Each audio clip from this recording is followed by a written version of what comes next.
តើស្ពាននេះខ្ពស់ជាងគេនៅប្រទេសកម្ពុជាមានកម្ពស់ប៉ុន្មានម៉ែត្រហើយមានប្រវែងសរុបទាំងអស់ប៉ុន្មាននិងមានទីតាំងស្ថិតនៅឯណាហើយមូលហេតុអ្វីបានជាគេសាងសង់ស្ពាននេះឡើងជំរាបសួរពុកម៉ែបងប្អូនទាំងអស់គ្នាថ្ងៃនេះដែរខ្ញុំនឹងនាំអារម្មណ៍ពុកម៉ែបងប្អូនមកស្គាល់ពីស្ពានដែលខ្ពស់ជាងគេនៅកម្ពុជានៅក្នុងពេលបច្ចុប្បន្ននេះស្ពានដែលមានប្រវែងខ្ពស់ជាងគេនៅកម្ពុជាមួយនេះត្រូវបានសាងសង់នៅលើខ្សែផ្លូវជាតិលេខ10និងក៏ជាស្ពានលេខ28ដែលស្ថិតនៅក្នុងភូមិសាស្ត្រភូមិឆាយលូកឃុំអូសោមខេត្តពោធិ៍សាត់ដែលត្រូវបានសាងសង់ដោយក្រុមហ៊ុន CRBC និងត្រួតពិនិត្យបច្ចេកទេសដោយក្រុមហ៊ុនខ្វាងជើវាងអានស្ពានមួយនេះមានកម្ពស់រហូតដល់90ម៉ែត្របើគិតពីបាតស្ទឹងរហូតដល់បាតធ្នឹមក្រោមស្ពានដែលមានទទឹងរហូតដល់10ម៉ែត្រនិងប្រវែងសរុបទាំងអស់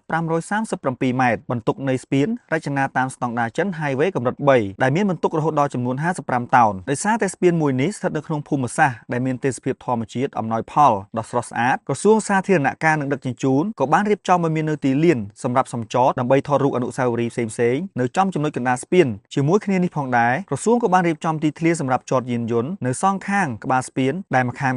អាចចតយន្តប្រភេទទេសចរឬក៏គ្រួសារបានប្រមាណរហូតដល់60ទៅ70គ្រឿងផងដែរតើមូលហេតុអ្វីបានជាគេកសាងស្ពាននេះឡើងតើស្ពានមួយនេះមានអត្ថប្រយោជន៍អ្វីខ្លះដល់ប្រជាពលរដ្ឋខ្មែរសម្រាប់គុណសម្បត្តិក៏ដូចជាគុណប្រយោជន៍នៃការសាងសង់ស្ពាននេះឡើងគឺដើម្បីតភ្ជាប់ឆ្លងកាត់ចរងខ្សែទឹកដើម្បីបញ្ជៀសការប៉ះពាល់ដល់ជម្រកសត្វព្រៃនៅតំបន់មួយនេះនិងក៏ជាសរសៃឈាមសម្រាប់បងប្អូនប្រជាពលរដ្ឋក្នុងការធ្វើដំណើរទេសចរនិងការដឹកជញ្ជូនផ្សេងៗលើសពីការធ្វើដំណើរនិងការដឹកជញ្ជូនរបស់បងប្អូនប្រជាពលរដ្ឋស្ពានមួយនេះនឹងផ្ដល់ផលចំណេញដល់សេដ្ឋកិច្ចជាច្រើនសន្ធឹកសន្ធាប់តាមរយៈការកាត់បន្ថយពេលវេលាកាត់បន្ថយថ្លៃដើមក្នុងការដឹកជញ្ជូននិងសេវាភស្តុភារកម្មពិសេសក្នុងការដឹកជញ្ជូនកសិផលនិងផលិតផលផ្សេងៗទៀតពីបណ្ដាខេត្តជុំវិញទៅកាន់ច្រកទ្វារព្រំដែនអន្តរជាតិនានាព្រមទាំងទៅកាន់កំពង់ផែទំនិញកំពង់ផែទឹកជ្រៅនិងមជ្ឈមណ្ឌលភស្តុភារកម្មដោយមិនចាំបាច់ឆ្លងកាត់រាជធានីដែលនាំមកឲ្យមានការកកស្ទះចរាចរណ៍ផងដែរទោះបីជាស្ពានខ្ពស់មួយនេះគឺជាដំណរភ្ជាប់សរសៃឈាមឬក៏ផ្ដល់នូវគុណប្រយោជន៍យ៉ាងណាក៏ដោយតែអ្វីដែលសំខាន់នោះគឺសូមឲ្យពុកម៉ែបងប្អូនប្រជាពលរដ្ឋទាំងអស់ដែលជាអ្នកបើកបរអ្នកដឹកជញ្ជូន